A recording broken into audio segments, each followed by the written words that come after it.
La parole est à Dominique Kielemoes pour 5 minutes.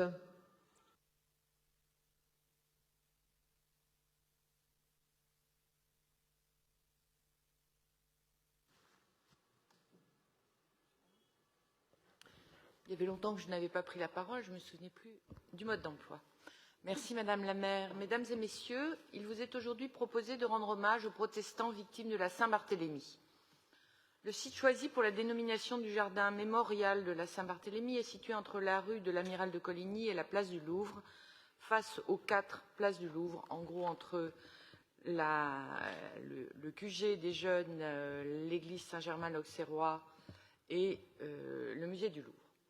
Nous connaissons tous l'horreur de la Saint-Barthélemy, mais il n'est pas inutile de rappeler que le fanatisme religieux, quel qu'il soit, est toujours synonyme de violence insupportable.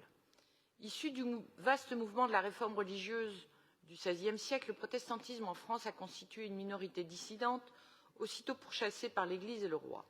Pour obtenir la liberté de conscience et de culte, la minorité s'est politisée et affrontée aux armées royales durant plusieurs décennies, avant l'édit de Nantes de 1598 qui leur octroya un régime de tolérance. Ces guerres civiles de religion ont donné lieu à des déchaînements de violence débordant les opérations militaires.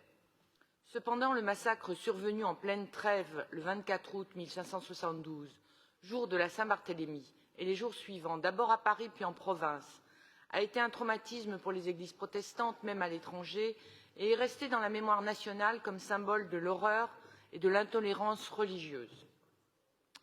L'assassinat ciblé de l'amiral Gaspard de Coligny et des autres chefs protestants présents à Paris de nuit, puis le tocsin de l'église Saint-Germain-l'Auxerrois, signalant la ville en danger, ont lancé les milices bourgeoises et les Parisiens fanatisés à la chasse aux protestants, femmes et enfants, voisins. La flambée de violence s'est étendue à d'autres villes jusqu'au début du mois d'octobre. On estime le bilan à 2 000 à 3 000 morts à Paris et 10 000 morts en France. L'amiral de Coligny fut assassiné chez lui dans l'hôtel de Ponthieu, démoli lors des grands travaux haussmanniens. Les autres chefs de la noblesse protestante ont été exécutés au Louvre ou dans le quartier alentour où ils résidaient. Mais la violence s'est exercée dans l'ensemble de la ville, notamment dans le faubourg Saint-Germain. Il ne reste plus de traces physiques de cet épisode historique de violence fanatique. C'est pourquoi la proposition de commémorer le 450e anniversaire de ce massacre en dédiant un lieu devant l'église Saint-Germain-l'Auxerrois, entre le Louvre et la Seine, à la mémoire des protestants victimes de la Saint-Barthélemy, semble réparer un oubli mémoriel. Je souhaite également, par mon intervention, remercier la ville de Paris de ne pas avoir attendu autant pour rendre hommage aux victimes des attentats du 13 novembre 2015.